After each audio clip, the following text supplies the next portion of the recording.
Hello, Charlie TCG here, and welcome back to another deck profile. Today, we're looking at Arceus Giratina. It is fresh off 2 wins from 2 amazing regional championships. It's in a very good position right now, and how on earth did this happen? Let me jump down and talk to you about it. So how is it performing right now in our format? It is doing pretty well. EUIC, it did get a top 32, but over the weekend, over the 3 regionals that did happen, it won 2 of them, got 1 top 8, 1 top 16, and 3 top 32s. Very, very good placement for definitely a very much an under the radar deck. It is also doing really well right now in Japan, as I covered a couple weeks ago. Arceus V-Star is in a very, very good space by using loads of these walls like Pikachu, Alolan Vulpix, Duraludon, and even Tapu Koko. And Giratina package is slowly evolving to have the Flying Pikachu into it. But this one doesn't include Pikachu. It's in a really, really good sort of space right now because it has super strong attackers.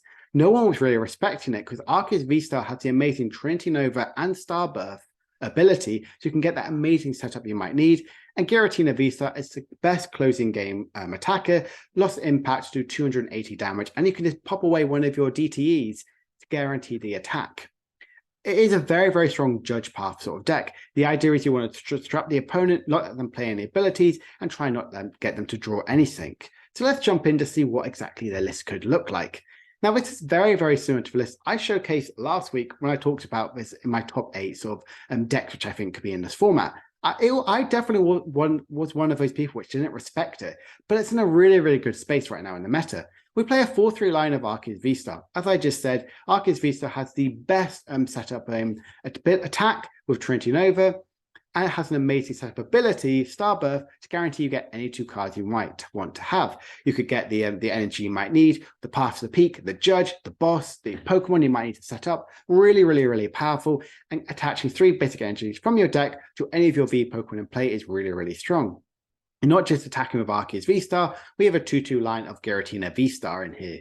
Well, like I just said, it has the amazing loss impact attack to do 280 damage to KO pretty much everything. If you have a choice spot on, you're doing 310 damage, or if you're really worried about Gardevoir, you could play the gloves and do the 310 damage as well to that big Pokemon EX. What helps us with the setup is we play a 2-2 line of Bibarel. Bibarel is a really, really good ability where you can draw until you have 5 cards in hand. And it teams up amazingly with Swabber, which became an instant fan favorite on the Portland Regionals by securing loads and loads of his win in their top 8 match. The stash lets you shuffle your hand, pop it at the bottom of your deck, and draw 1 card. And you can team up with Bibarel to draw up to, you have 5, which could maybe even be 4 or maybe even 5 cards if you get an instant play sort of attack card. Really, really powerful Pokemon. Your whole idea is you have the setup Pokemon, so you're constantly drawing. You're not scared too much of Judge or Roxanne. That's why Bibarel and Swabber can really, really help in that. So our item cards, we do play 1 copy of Palpad. This can get us to reuse some of the one-offs we have, like Sharon's Care, Raihan, or potentially loop in some more bosses and judges to do later on in the game. Switching cards, very, very similar to what we're seeing right now in the meta. 1 copy of Switch and 2 copy of Escape Rope. Escape Rope, very, very good for disruptive. If your opponent pushes out a Pokemon which you still want to get KO on, maybe even a single prizer, this Escape Rope can maybe push up the 2 prizes they've been hiding. And the Switch, as we're all evolved Pokemon, we don't need Switch cards. It's always good to have as many Switch cards as possible.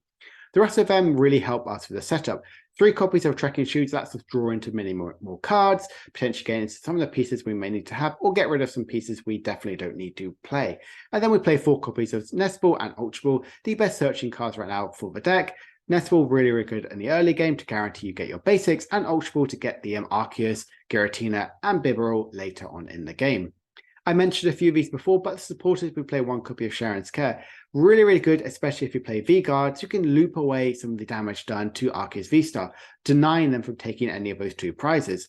Raihan is one of the best supporters ever printed. It's an energy accelerating card from the discard pile to one of your Pokemon in play, and you get to search your deck for anything you might want. You could potentially get the reloop the path for later on the turn, or get that boss's orders for later on for the next turn of the game. We play 2 copies of Research. This is definitely a really good card earlier in the game when you're not trying to set up the Judge Path loop, or maybe later on if your hand is very, very dead. It can kind of be a bit obsolete at times because there are so many valuable resources in this sort of deck, but Research is a really, really strong supporter nevertheless. 3 copies of Boss's Orders we do play as a disruptive supporter of choice. I kind of opted not to play the Serena because Serena isn't as strong as it once was. right now, there's a higher count of, like I just said, EX Pokemon and single prize attackers. Boss of Swords guarantees getting those KOs, which is why I think it is super, super strong. And this is the Judge Path deck. We play 4 copies of Judge and 3 copies of Path to Peak. You could opt to play a higher count of Path to Peak by cutting over maybe some of the Trekking Shoes research, or maybe even the Escape Rope. But Judge is really good, a huge disruptive card. Path to Peak denying the opponent from playing any abilities from their Rulebox Pokemon. I really like this sort of combo, and it can be really, really powerful after you play your Starbirth. Like I just said, we do play 1 copy of Choice Belt. This can arguably be either the Choice Belt and also the gloves if you're really, really scared of Gardevoir. And then the energy cards in play, we do play 4 copies of Double Turbo.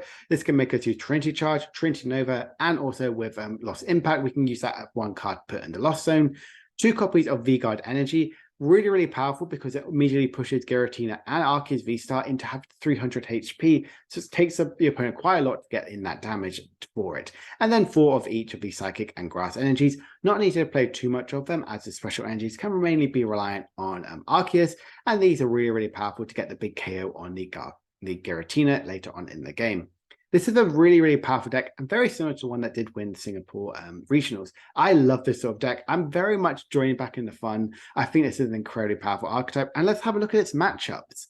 So it's in a really, really good space right now. Its big negative matchup probably could be Lugia's Single Strike, although it did win against it in the finals. But because of the high increase of Urshifu VMAX, the matchup wise could kind of fall down to maybe even 40, even 35%. Mew can be very much a bit of a problem. Same thing with Lost Zone Zard. As I said, you can easily go around Mew by adding, again, 1-hit KO with Choice Belt, but they could potentially get the KO return back, and then you have to left with potentially even going Gust on your Genesect, and it has to be with either Arceus, which has got no Double Turbo onto it, or Giratina, and then you're hitting for not that much damage, which could be very much a problem. Although some of those positive ones are like Miraidon, Lost Zone Tina, Turbo Lost Zone Box, and Gardevoir. Really, really, really powerful sort of matchups, which I think could do really, really well against. The Miraidon you don't need to worry too much about because it can take a little bit of time to set up, and you can get the KO on Regieleki VMAX with Choice Belt. And Lost Zone Goodra, yes, they can get those the walling sort of effect, but you can also do some healing as well. Same thing with Turbo Lost Zone. Yes, you may be attacking into single prizes, but if they're trying to get set up, they are going to be attacking with 2 prizes like Dragonite, like Raikou, maybe even if they accidentally start with Drapion. So you have ways to guarantee you can get those 2 prizes that way. And with Gardevoir as well, like I just said, if you're really scared about Gardevoir and I've seen a lot of it, you can play the gloves, so you can really push that matchup to be a lot more favorable in your sort of one. So I think overall, this is a really, really powerful deck and a huge surprise that came out over this weekend. Arceus is maybe potentially on a rise again. Could we see Arceus Giratina carry on its dominance in the next few weeks when we see the next regionals come along? Or is this a one-hit wonder? It did really, really well over this weekend and people are going to move away from it. As of right now, Arceus has won nearly every single event except one in our sort of TPTI regionals. It won EUIC, it won 2 regionals this weekend, and the only one that hasn't won is a Lost Box, which did win one of the regionals in Sao Paulo. So let me know what you think about this list. Is this a deck which you want to have on the radar or going to really respect a lot more?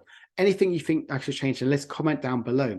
If you're new to the channel, please make sure to like and subscribe. I do videos at least every other day, and I really would appreciate the support. And again, thank you so much for watching the video. My name is TCG. See you next time. Bye-bye.